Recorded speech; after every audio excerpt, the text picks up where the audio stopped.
Let me introduce some speaker. So Jeremie Szeftel from Paris 6. He studied at École Normale Lyon during some 1997 to 2000, and he got his PhD degree in 2004 at the University of Paris 13. So he got many prizes.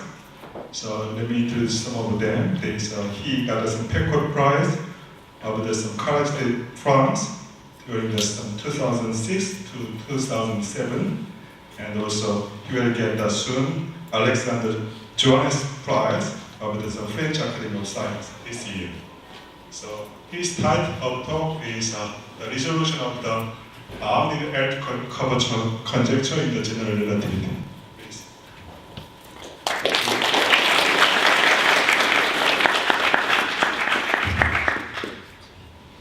Thank you very much. So I would like to. Well, can I talk without the? I have to talk inside. Yeah? You can take the microphone. Oh, you take. Oh, I can take. Okay, so I would like to start by thanking the organizers for the great honor to speak at the ICM. So I'm going to present a joint work with Sergi Kleinman and Igor Rodyansky from Princeton. Since the focus of my talk will be the evolution problem for the Einstein equations, let me first recall what this is. So I'm going to start from scratch with the space-time. So it's just you have a four-dimensional manifold M together with Lorentz metric G, that is, it has signature minus, plus, plus, plus, and let me immediately quote the simplest example of a Lorentzian manifold, which is the Minkowski spacetime. So here the manifold is R1 plus 3, and the metric is the Minkowski matrix. So minus dt squared plus dx1 squared plus dx2 squared plus dx3 squared. So let me also introduce the Riemann curvature tensor, which you can define exactly as in Riemannian geometry, which is associated to your metric G. This is a four tensor which gives you all the information you need on the curvature of your manifold. And you can take, since it's a four tensor, you can contract with respect to two indices, in which case you get a symmetric to tensor, which is called the Ricci tensor. And the Einstein vacuum equations, which is the only equations I'm going to consider here, correspond to a vanishing Ricci tensor. So Ric alpha beta is equal to 0 for all values of the indices alpha and beta. So since you're in dimension 4, my convention would be that they run from 0, 1, 2, 3. So all values of alpha beta for 0, 1, 2, 3. So this is a very nice and compact notation for this geometric equation. However, it might be a bit mysterious, and in particular, from this formulation, it's not quite clear that you have to deal with an evolution problem. Okay, so one thing you can do to check that you have to deal with an evolution problem is to use one fundamental property of the equations, is that you have an invariance by diffeomorphism. So in particular, you have the freedom to pick any coordinate system. So here I'm going to pick a very simple coordinate system, which are called wave coordinates. First of all, you're in dimension 4, so I have to pick 4 coordinates, x0, x1, x0, x1, x2, x3. And I'm going to require that they all satisfy this coordinate condition, delta version g of x alpha is equal to 0, where delta version g is the down version, the curved background of g. It's the covariant delta version, which is given in a coordinate system by this formula. So 1 over square root of determinant, absolute value of determinant of g, d beta, g beta gamma, square root of absolute value of determinant of g, d gamma. Okay, so in particular, if you take the Minkowski metric, you recover the standard wave operator minus dt squared plus Laplacian, and this is just a generalization to a curved background. Okay, so in these coordinates, you can rewrite Ric is equal to 0 under the form of the following system of nonlinear wave equations in the coefficients of the metric. So here g alpha beta are the coefficients of the metric, and you get wave equation in the coefficients of the metric with a nonlinear term on the right-hand side, which depends both on the coefficients of the metric and first-order derivatives of the coefficients of the metric, and furthermore, it turns out to be, this nonlinearity turns out to be quadratic with respect to first-order derivative of the metric coefficients. Okay, so here I'd like to introduce a terminology. I'd like to call this equation, this nonlinear wave, system of nonlinear wave equations, I'm going to call it quasi-linear. This refers to the fact that you're nonlinear even in the higher order derivatives, which are second order here. So here you're second order, you're nonlinear even in the second order derivative, which are on the left-hand side, because your wave operator is not on a fixed background, but rather it's on the background, which is the unknown of the problem itself. Okay, so this is as opposed to the simpler case, which is semilinear, which is the case where the background would be fixed, for instance, the case where you would have a flat wave equation on the right-hand side. Okay, so clearly under this form, this is an evolution problem because you see wave equations, and furthermore, you expect the Cauchy data, the so-called initial data of your problem, to consist of the metric at time 0 and the first time derivative of the metric at time 0. But here, I'd like an invariant formulation, that is a formulation which does not depend on the coordinate system. So the correct invariant formulation of the Cauchy data for the Einstein equation is the following. You start with a three-dimensional manifold sigma naught, a Riemannian metric G naught on sigma naught, and a symmetric two-tensor K on sigma naught, where here sigma naught corresponds to the initial slice, so to t is equal to 0 in your coordinate system, for instance. G naught is the induced metric by a metric G on sigma naught, and K corresponds to dtg on sigma naught, which you can reinterpret as the second fundamental form of the embedding of sigma naught in your spacetime.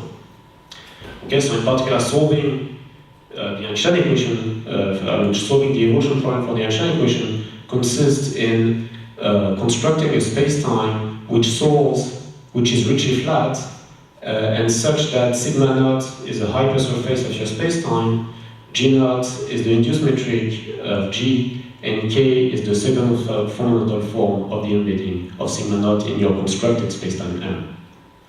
Okay, and here the question I would like to consider is the one of simply of local existence, not global existence, but here simply local existence. I'd like to be able, given an initial data set, to construct a local development of the Einstein equation.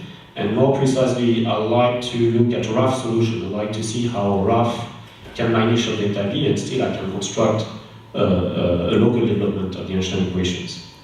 So constructing rough solutions of nonlinear evolution PDE has been a main thing in the field, but I'd like to motivate this question in the particular case of the Einstein equation in connection with the celebrated conjecture, which is the so-called weak cosmic censorship. So let me first recall what is this conjecture, and then let me explain why, in connection with this conjecture, it's important to be able to construct rough solutions of the Einstein equation.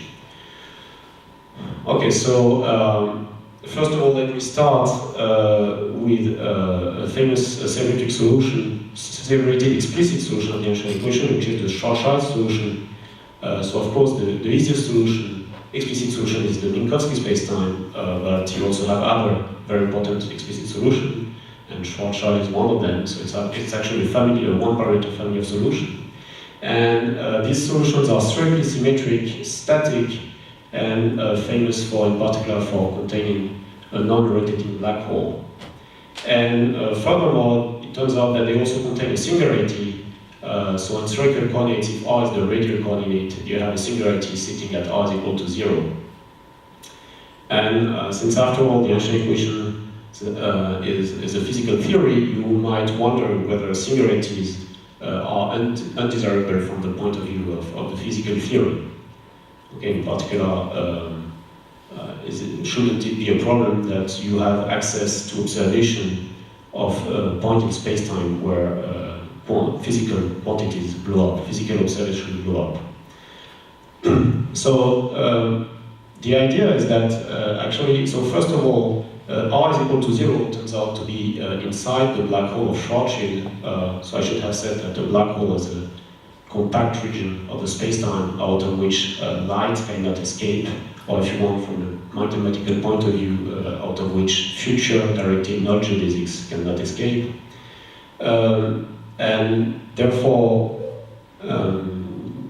since R is equal to 0 is inside the black hole, and since we are outside, since observers are outside, well, okay, they could be inside, in which case, but they cannot communicate to the outside, and anyway they will, in finite time, die. So let me not mention those poor observers, and let me mention the ones which are outside, and for them, since they don't have access to what's inside the black hole, because light cannot escape, then this singularity should not be seen as a problem, because they are actually hidden by the black hole, hence the name censorship. They are censored by the black hole.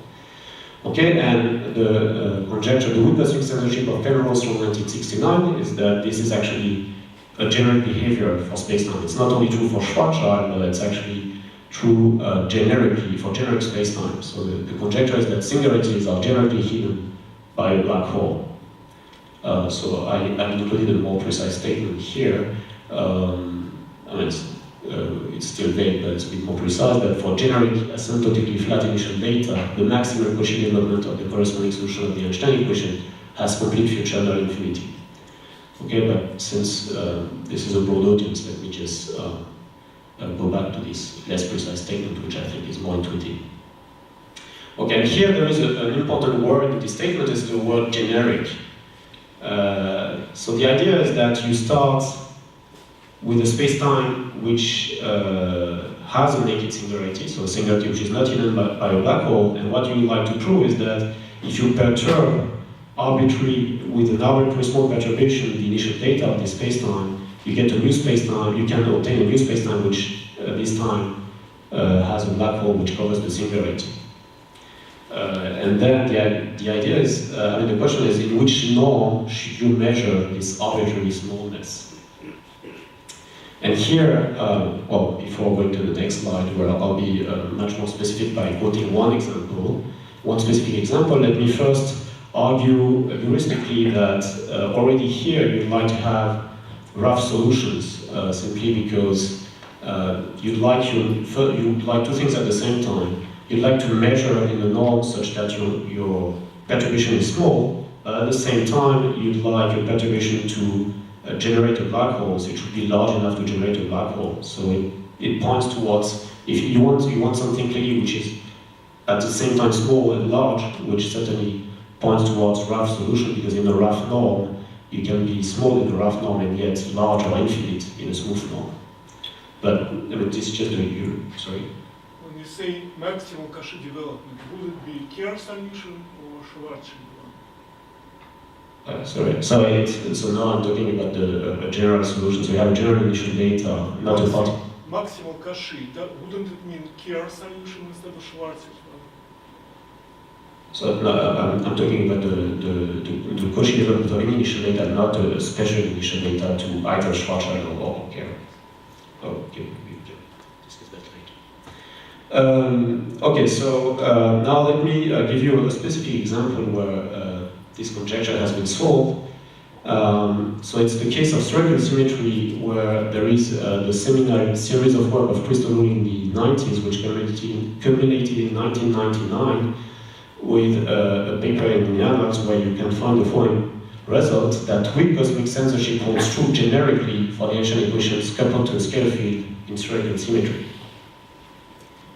So here let me just do a small parenthesis to comment on this thing here, coupled to the scalar field. So it turns out that in spherical symmetry, the Einstein equations in vacuum are not dynamical. So to reintroduce a dynamical degree of freedom, you have to couple it to a matter field, and the simplest matter field is a scalar field. Okay, so let me close the parenthesis on this, and let me from now just say that this solves the weak cosmic censorship for the Einstein equation in spherical symmetry. So here I'd like to point out two main ingredients, two important ingredients of the proof. Well, there are other ingredients, but there are certainly two important ingredients. One of them is precisely a very rough local distance result, and the other one is a sharp criterion for the formation of trapped surfaces. So, well, let me not comment too much on what is a trapped surface, but as a black hole, it's a compact region of spacetime which trapped the light or trapped future directed no geodesics. and from the point of view of analysis, it's easier to form a trap, to show that you form a trap surface, and in the end it turns out to be enough. Okay, so let me mention how you put these two, you glue these two arguments together. So first of all, again, you start with a space-time with a naked singularity, and you're going to look at the backward null cone emanated from the singularity. So you have a backward null cone from my singularity, and you want to perturb the initial data in the neighborhood of this backward null cone. And then the idea is that this initial perturbation, although arbitrarily small, will propagate along the backward null cone, and you hope that it propagates such that it becomes large enough at a later time to be in the framework of this sharp criterion and form a trap surface before the singularity forms. Okay, so that's roughly the idea. And in particular, it turns out that to reach this with an arbitrary small perturbation, you have to allow your initial data with a jump along the backward null cone. Okay, and hence this requires to make sense of very rough solutions. So I should say that two of the main directions in recent years of general relativity have been precisely to extend both of these ingredients to the Einstein equation in the absence of symmetry, in the hope that later on this will help settling the conjecture of the general case, which of course is still a very remote goal. And in particular, in the talk of Christodoulou, he discussed the formation of trap surfaces in the general case without symmetries. And here I'd like to focus in this talk on the other ingredient, which is trying to get a very rough local distance result for the Einstein equation in the absence of symmetry. And here, let me furthermore comment on the type of norms which is used in this very rough local distance result in spherical symmetry. So here, spherical symmetry more or less reduces to 1 plus 1 dimensions. We have a hyperbolic system in 1 plus 1 dimension, and Christodoulou uses BV type norms, that is bounded variation type norms, which are adequate to 1 plus 1 dimension, but are not propagating higher dimensions. So in 3 plus 1, instead we have to rely on N2 based norms, that is on Sobolev regularity to measure the regularity of our result. So it will be, the proof will be, has to be totally different and will be measured in Sobolev, in the Sobolev scale regularity. Okay, so let me now introduce now that I have motivated the need for a rough solution for the Einstein equation, let me introduce the result I want to talk about. So again, this is joint work with Kahneman and Rodiansky, and the statement is as follows. So let me recall that a Cauchy data set for the Einstein equation, for the evolution problem for the Einstein equation, consists of a three-dimensional manifold sigma naught, a Riemannian metric G naught on sigma naught, and a symmetric two tensor K. And in terms of regularity, you assume that the curvature tensor of G naught is in L2. The first covariant derivative of your of your symmetric two tensor K is in L2, and then the result is that Einstein equations are well posed. Okay, so here, before I discuss further motivations, let me mention two remarks. The first one is that there are obviously other assumptions to this statement, so I'm just mentioning the one in red here, which are concerned with the low regularity. So let me not mention the other ones, because that's the main focus of this talk, that's rough solutions. This is what concerns the roughness of the data. And the other remark is that I mentioned in the previous slide that I would measure regularity in the Sobolev scale. So here, first of all, we have the L2 space, so it's a good indication that you're in the Sobolev scale. But let me be a bit more precise, because we've seen in the first slide that you can rewrite the Einstein equation as a system of quasi-linear wave equation in the coefficients of the metric. So in terms of metric coefficient here, the curvature tensor is at the level of two derivative of the metric, and so is the first coordinate derivative of k for the second fundamental form. So here you have a result at the level of two derivative of the metric in R2, so you have a well-balanced result at the level of H2 for the metric coefficients, so at the level of the Sobolev space H2. Okay, so I gave a general motivation for looking at rough solutions in connection of the weak cosmic censorship, but let me now give some more motivation in connection to this particular result here. So first, this is the you can rephrase this question in a more general framework of system of quasi-linear wave equations, and the best result so far was in H2 plus epsilon. This has been obtained by Kleinerman and Rodzianski for the Einstein equations, and Smith and Tataru for general quasi-linear wave equations. And here I'd like to mention that going from H2 plus epsilon to H2 is actually has to be a completely different proof, both technically and conceptually, simply because this result in H2 plus epsilon in general is actually sharp. There are counterexamples of quasi-linear and even sublinear wave equations due to Lindblad, which are imposed in H2. So here, what's happening is that the reason why you have this result in the case of the Einstein equation is that there is more structure to the equations, which there are special cancellations, which are called null structure, and which you have to exploit. And in particular, this result is the first well-possessed result for any quasi-linear wave equation which does exploit the full nonlinear structure of the equation. So in other words, you don't only use the fact that on the left-hand side you see wave equations, you also use the fact that on the right-hand side, the nonlinearities, they have a very special nonlinear structure, which are called null, which means that you have some cancellations there which you have to see and exploit. Okay, so I'd like also to notice that these assumptions here are invariant, so that the assumptions that we're making on the regulative nature of theta are invariant. The curvature tensor, the L2 space, and the first polynomial derivative of K are all geometric objects which are defined independently of any coordinate system. Okay, so this is important because you remember the Einstein equation, you have the freedom to pick any coordinate system. So you don't want a local well-possessed result which ties you to a particular coordinate system. You want a well-possessed result which is going to give you still this freedom to work in any coordinate system. And certainly this result allows you this because the assumptions are invariant, while in particular, this is not the case of the result in H2 plus epsilon. There is no invariant definition of H2 plus epsilon. You have to assume that you have a coordinate system in which the metric coefficients are in H2 plus epsilon. Okay, let me also mention that you can actually, there is more to this result. It's not we will not only obtain a well-possessed result, but you can also show propagation of regularity, which immediately implies a breakdown criterion for the Einstein equation, the most famous breakdown criterion being the one of Bilka-Tomaida for the 3D compressible Euler equation. And in particular here, this breakdown criterion that you can deduce from this result implies all previously derived breakdown criterion in the literature. And also notice that what this tells you, this propagation of regularity result tells you that if you start with a smooth solution, you stay smooth as long as you can control that curvature is in L2. So again, you get, if you want to, you get the fact, you get a description. Because your criteria, is invariant, this allows you to get a description of, to get a criteria on true singularities and not coordinate singularities.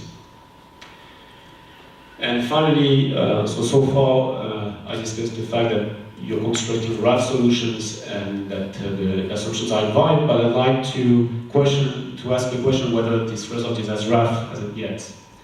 Because it turns out that in the proof of Christodoulou, his local well-possessed result is as rough as you can get in his scale of norms. So here, while we don't have a definite answer on that point, I'd like to point out a heuristic on why we think we conjecture this result might be optimal. So there is some criticality in this problem, and it's actually related to the control of the so-called econal equation, which is the equation I wrote here, which is, so on your space-time, you're trying to control this nonlinear equation g alpha beta d alpha u d beta u is equal to 0, and it turns out that the control of this equation requires curvature to be L2. Okay, so towards the end of the talk, I'll come back to this issue and try and explain a little bit why this is the case. But for now, let me explain you first why you want to control this equation at all. So so there are two explanations. One is more on the technical level. It's the fact that on the technical level, when you want a representation formula for solutions of the wave equation, which will be needed in the proof, then all known representation formula always rely in a major way on the solution of on being able to control solutions of the economic equation. But on a more your bold R is 4-dimensional and Roman and usual R is 3-dimensional. What? sorry. You have bold R and Bold R is 4-dimensional in space-time, and not bold is 3-dimensional space-time. It's on space space. Okay, so okay, so on the technical level, this enters the control of this economic equation enters in any representation formula for the wave equation. But on the more conceptual level, you can rewrite your light cones can be obtained as level sets of solution of the economic equation. So to control the light cones, so if you don't control the economic equation, you don't control the light cones. And as far as light cones are fundamental objects in the Einstein equation, it's hard to believe you can control them without making sense of light cones. So for this reason, we conjecture that this result might be optimal, but again, this is purely conjectural, and it will be very interesting. It's a very interesting open problem to prove that whether this result is sharp or not. Okay, so now that I talked about some motivations for this result, let me give you an overview of its proof.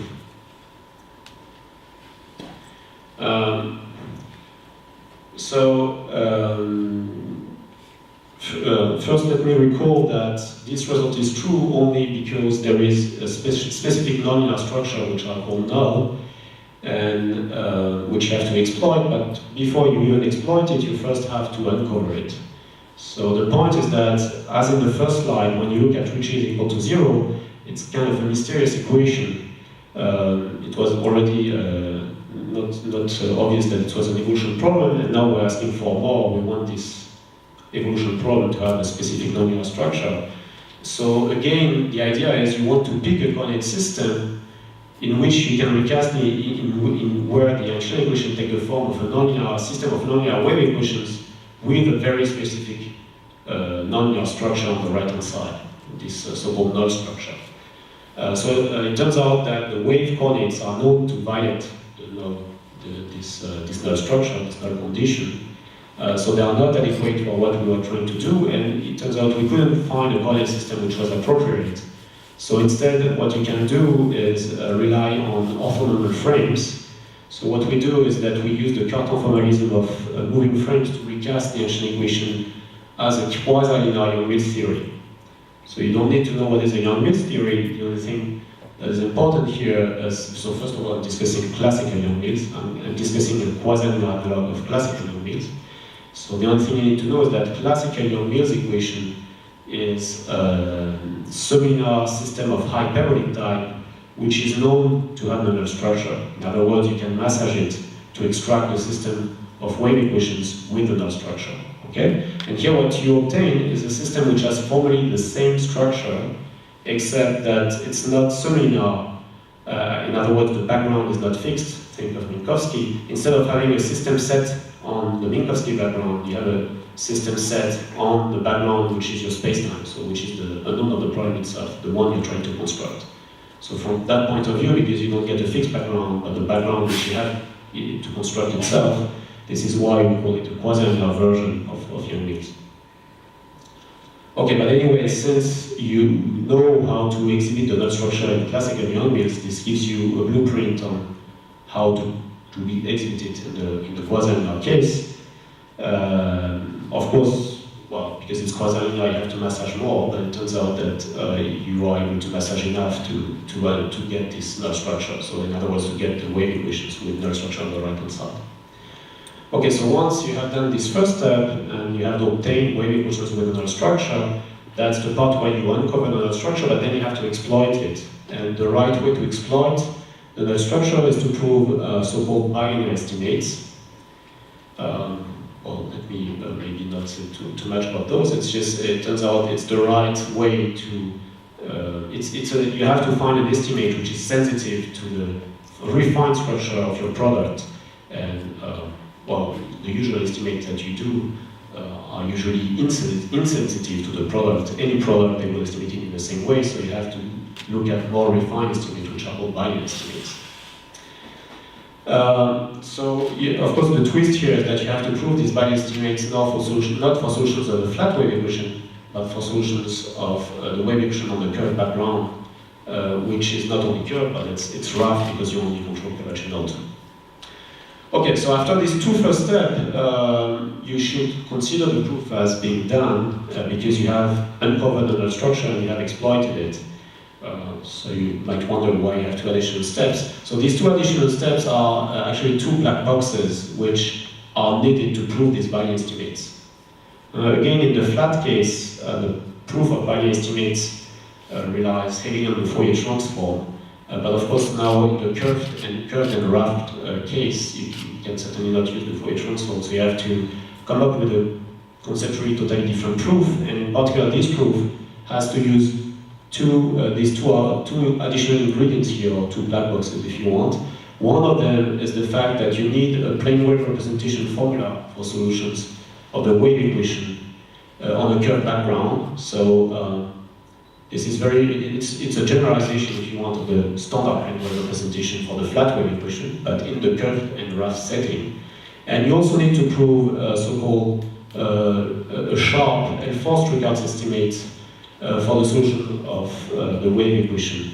So here, first of all, if you're not familiar with this terminology, it's just you're trying to prove an integrated in time estimate, an average in time estimate, and not a pointwise in time estimate. So these kind of estimates are called Strickhardt estimates.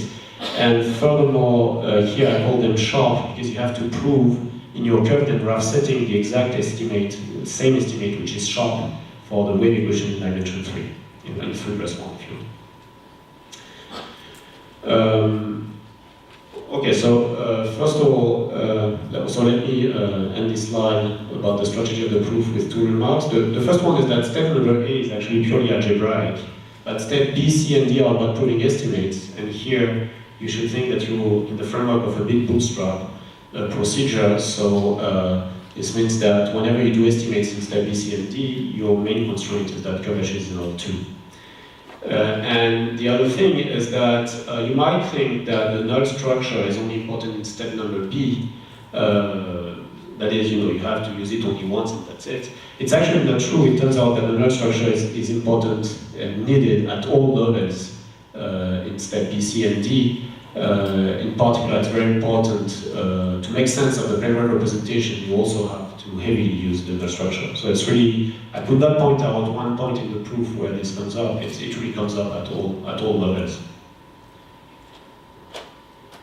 Okay, so now I'd like to, so I cannot comment on due to time constraints on all these steps. So let me focus on one particular step, which is the one which has to do with the plane wave representation. So I'm only going to focus on this step from now on.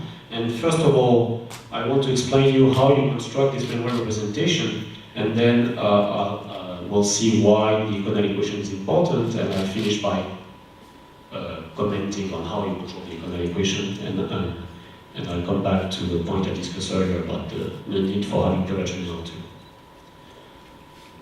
Okay, so let me explain you first how you build a basic plane wave and why the economic equation is important.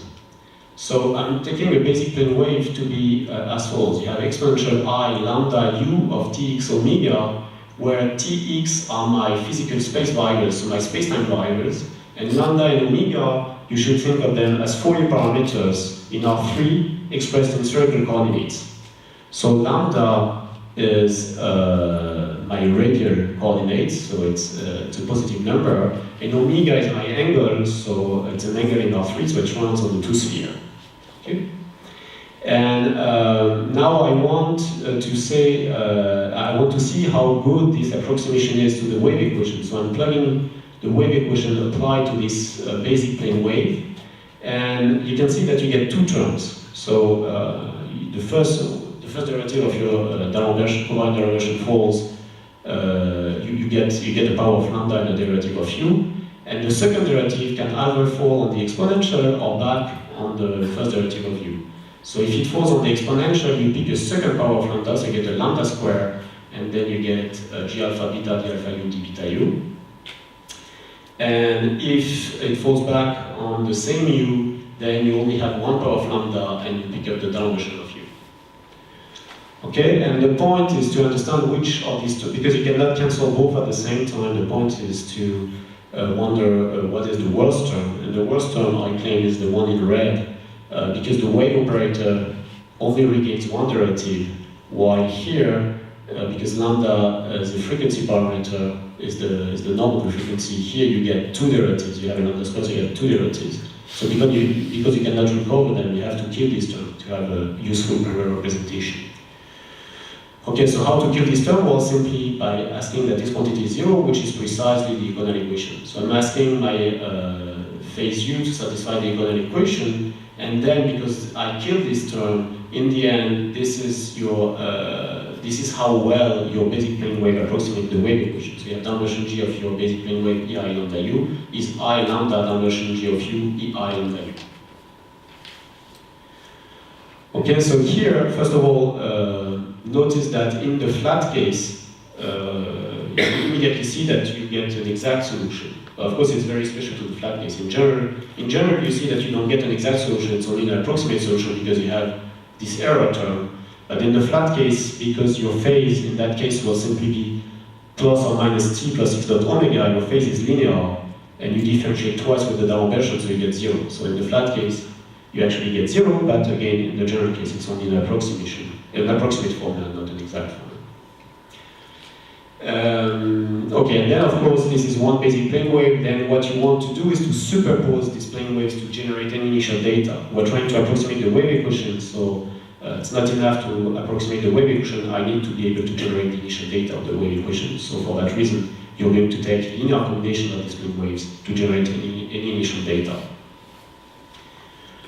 Okay, so now that we have seen that the Econel equation is crucial to this plane wave representation, let me finish with the last slide where I'd like to comment on how you actually control the Econel equation. So first of all, again, this plane wave representation are superposition of these basic plane waves. So you have ei lambda u of tx omega, where again tx are the physical space or space-time variables, and lambda and omega are the Fourier variables, where lambda corresponds to is positive and omega runs on the two sphere. And now remember that we are asking that u, with respect to the space-time variable t and x, satisfies the Econel equation. Again, now the plane representation is a superposition of this oscillatory phase, which gives you, once you superpose them, a Fourier integral operator with your phase u, which depends on tx and omega. And, well, before I'm commenting further, let me mention that this, maybe you might think that my plane representation, it looks a bit weird to you, but it's actually, you actually all know very well, this, at least in the flat case, you know it very well, because this is just a standard plane wave representation. This is exactly the representation you get if you take, if you Fourier transform in space the solution of the wave equation, and then integrating time the ODE, you exactly get this formula.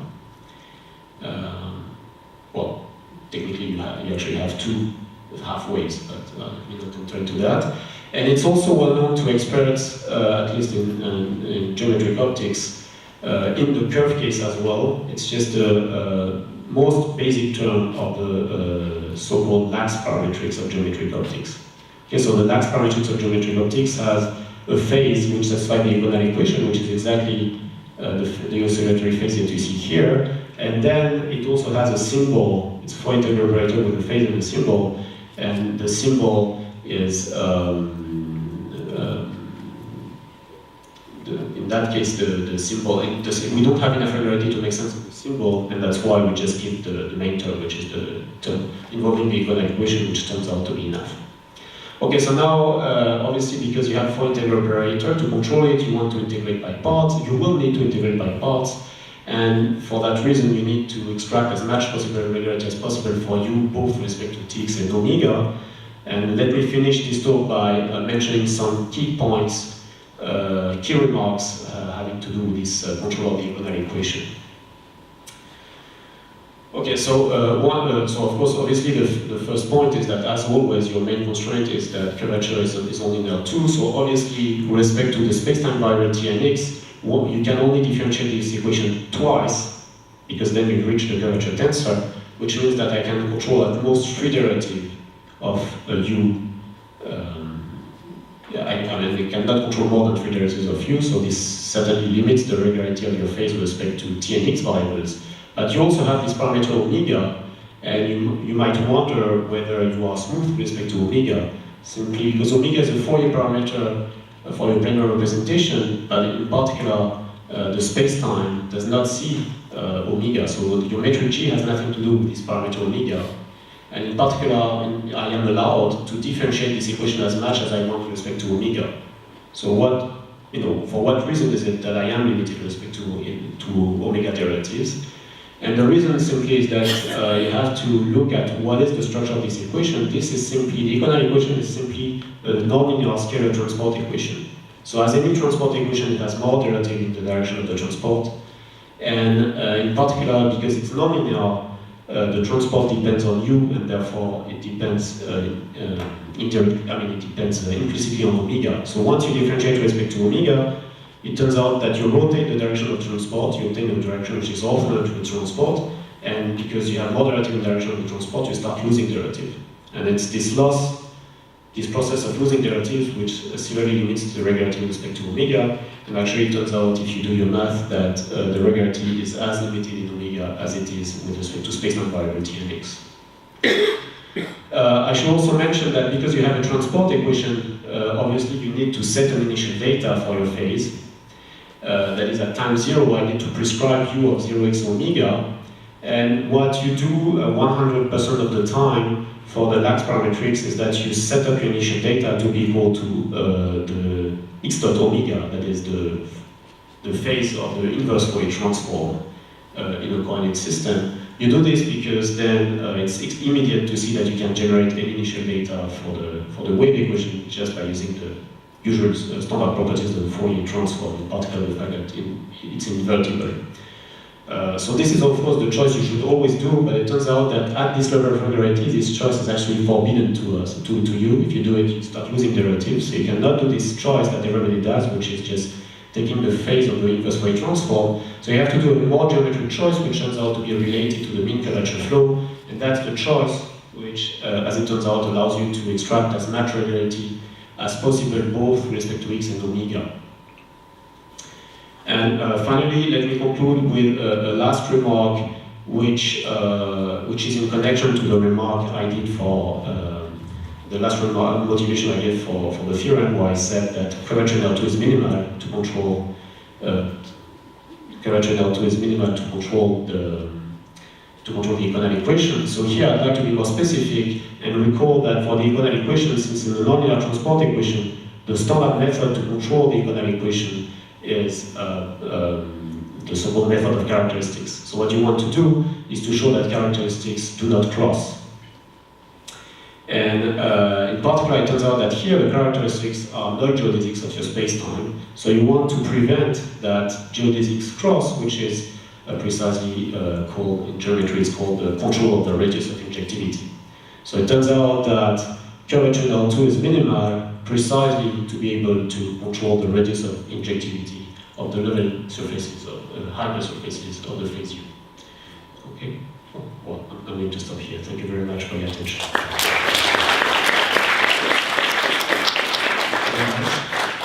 you have any question or comment? Okay, please. Could you say a little bit more about this choice of initial data for the diagonal equation, this mean curvature? Yeah, so your main constraint is actually that if you look at the level, so if you look now in space-time at the level hypersurfaces of U, you'd like to control the null second fundamental form of these hypersurfaces. And in particular, one crucial estimate is that you get a uniform bound on this null second fundamental form. And so if you want the easiest way of doing it, so you need something geometric in the sense that you need to say that this second fundamental form is better than what it should be, because in principle it's at the level of one derivative of the metric, which should be in H1 technically, so it should embed in L6 and not L infinity. So you shouldn't get a uniform bound. So you need to prescribe it to be better than what it should be. So one easy way to prescribe it is to prescribe the second fundamental form to be 0, for instance. And that would correspond to the minimal surface equation.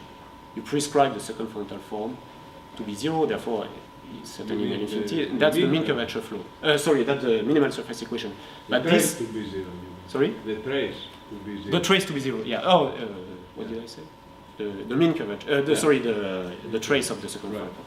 So you want the trace of the second fundamental form to be 0, in which case this is the minimal surface, but then it turns out that this does not work well with respect to regularity with respect to omega, whereas the mean curvature flow, where you actually, instead of setting the trace to be 0, you flow your surfaces proportionally to the trace of the second fundamental form, this still retains the trace of the second fundamental form to be in L infinity, and yet you are able to extract more regularity because minimal surface is only elliptic tangentially to the leaves of the foliation, whereas the mean curvature flow you get extra regularity because it's a parabolic flow, so you get extra regularity in the normal direction. But you cannot go backward with that. No, but yeah, you're right. But this is okay. So this I did not describe, but you have the standard procedure for hyperbolic problem to reduce to from large data small time to small data time 1. So you have a kind of cutting procedure where you truncate the initial data, you rescale, and then you can extend using the Corvin notion extension. So whatever is outside of a compact, you can assume that it's better. So there you can actually start with just precisely x dot omega outside of a compact region, and then you just flow for finite time in the compact region. Because even forward you would have a problem. You cannot flow your parabolic flow. It's not clear that it would be nice after an infinite time even forward. But certainly you can flow along a compact region if you want. You just want to foliate your compact region, and then outside it's going to be different or easier if you want. So you consume the whole time, so you may ask after. Okay? Do you want to ask now?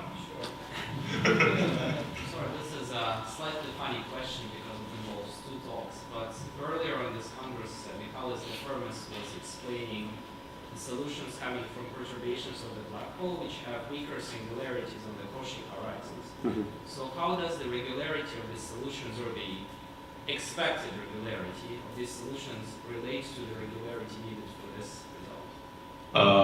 Okay, I'm not completely sure from that result, but I can say that there is a work, for instance, of Luke and Rodiansky, where they also construct singular spacetime, which are singular along a hypersurface or even two intersected hypersurfaces, which is similar to that construction. I think this construction you're referring is even rougher, but that one already is certainly rougher than what you have here. The difference is that I'm not saying that you cannot construct one rougher spacetime which is singular in a particular direction. I'm saying that you cannot provide with a norm where if it's finite, so the question is whether you can provide a norm which, if it's finite, you can automatically say that you control spacetime. So that, there's no contradiction between this and constructing one particular spacetime which is rougher, in that case along a particular hypersurface. But a rough spacetime along a particular surface is not associated to a norm. Okay. Thanks again for